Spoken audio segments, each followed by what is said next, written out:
Hey, how's it going? John from Branson Cerakote here.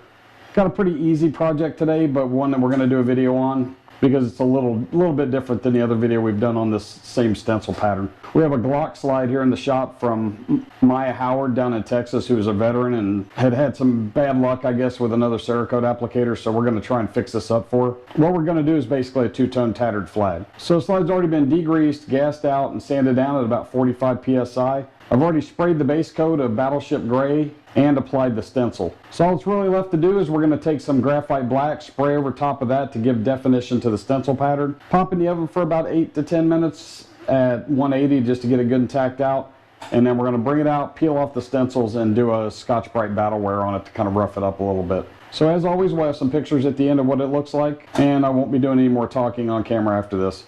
As always, thanks for watching. Don't forget to like, subscribe, comment, and share. Check us out at BransonCerakote.com for your stencil needs. Have a great day.